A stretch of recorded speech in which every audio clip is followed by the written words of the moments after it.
today I want to talk to you about how much influence you already have. So you might think that you don't have very much influence at the moment. You might think, for example, that it's only other people that have influence, that other people seem to be the ones who are asked to make the speeches, who are invited to things, who are promoted, who are asked for their opinion. You might not feel that you're important, or you might. But if you don't, I want to tell you about why I think you have a lot of influence anyway. The first thing to realize is that we all influence each other in ways that we might not even imagine. So, as we go about our day, as we interact with other people, we influence them in all sorts of subtle ways. So, if we're feeling happy and we interact with someone, perhaps we'll make them feel happier as well. If we're feeling angry, perhaps they won't have such a nice time due to their interaction with us. So, when we think of influence, we don't necessarily need to think of the big things all the time.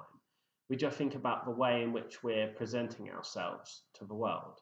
There's some influence which is about intentional influence, which is the influence that I'm mainly teaching, and there's some influence which is unintentional influence.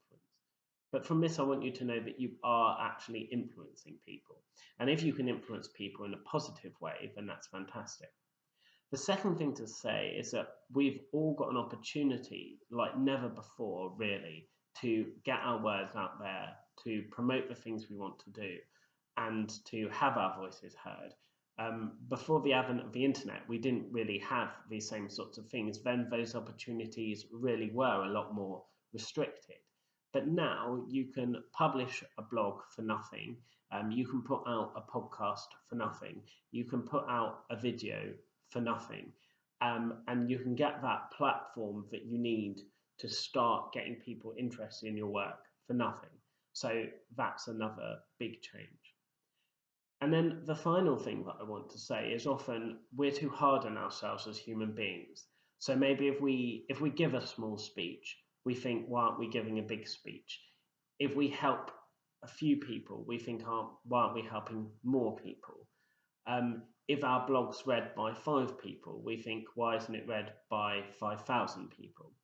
But the thing to remember is that every single person is important and every single person is valid, and we should be extremely grateful for any opportunity we have to reach out to anybody. Sometimes, for example, I might write something like put out a blog, and it might not get very many views, but I'll get a message from a stranger saying they like what I've said. So they might, for example, tweet they agree with me, or they like what I've said, or that it's given them something to think about. Or sometimes I'll meet people and they'll say that generally the work I put out is interesting to them, or it's made them think about stuff, or it's educated them about stuff.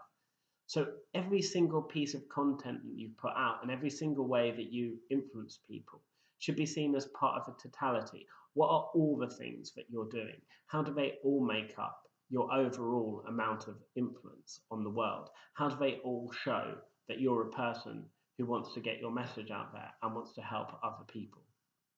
So I hope just through this short video, I've given you a few things to think about and how you actually already have a great amount of influence. And I hope that some of the work that I do will inspire you to have even more influence. If you're interested in learning more about influence, please go to my website at theinfluenceexpert.com. That's theinfluenceexpert.com to find out more about this and lots of related topics. And let's go on a journey of growing our influence together.